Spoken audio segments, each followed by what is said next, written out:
તો સ્થાનિક સ્વરાજના સંગ્રામમાં અત્યારે ગુજરાત મતદાન કરી રહ્યું છે અને તેનો પ્રતિનિધિ અત્યારે ચૂંટી રહ્યો છે। મારા સંવાદદાતા બાકરોલથી આપણી સાથે અત્યારે જોડાઈ ગયા છે જિગ્નેશ, કે જેમની સાથે પ્રદીપસિંહ અત્યારે હાજર છે। જિગ્નેશ, શું કહી રહ્યા છે પ્રદીપસિંહ? ભાજપના પ્રદેશ મહામંત્રી પ્રદીપસિંહ વાઘેલા આપણી સાથે છે। જે પ્રકારે મતદાનનો ઉપયોગ કર્યો, પરિવાર સાથે કર્યો, શું કહેશો મતદાનના આ પર્વ સાથે?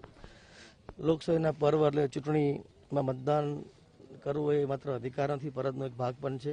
આજે મારા પરિવાર સાથે મારા વતનનું ગામ એટલે બકરાણા સાન તાલુકો, ત્યાં મતદાન કરવા માટે આવ્યો છું।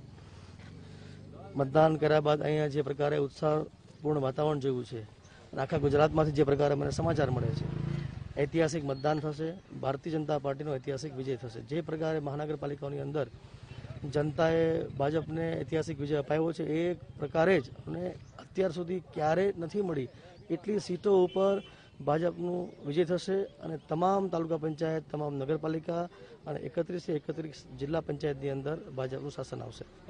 એઆઈએમઆઈએમ અને આપ પણ આ વખતે ઉમેદવારો મેદાનમાં ઉતારી રહ્યા છે, શું લાગી રહ્યું છે કેટલીક અંશે પણ નુકસાન થશે ભાજપને? ગુજરાતની પ્રજા મોટાભાગે મુખ્ય પક્ષો સાથે જોડાયેલી હોય છે, એમાં પણ છેલ્લા 25 વર્ષથી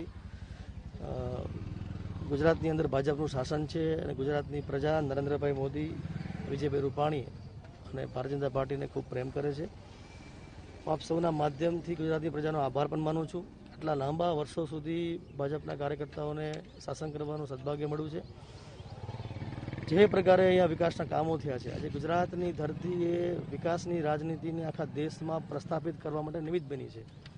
નરેન્દ્રભાઈ મોદીએ ગુજરાતના મુખ્યમંત્રી તરીકે અહીંયા જે વિકાસ કર્યો એના આધારે આખા દેશની અંદર એમની સ્વીકૃતિ ઊભી થઈ, એમને પ્રેમ મળ્યો અને આજે પશ્ચિમ બંગાળ હોય કે નોર્થ ઇસ્ટ હોય, કાશ્મીર હોય કે નીચે છે કેરળ, કન્યાકુમારી સુધી હોય, ચારેય બાજુ ભારતીય જનતા પાર્ટીને નરેન્દ્રભાઈ માટે પ્રેમ ઊભો થયો છે। આ માત્ર વિકાસની રાજનીતિના લીધે થયો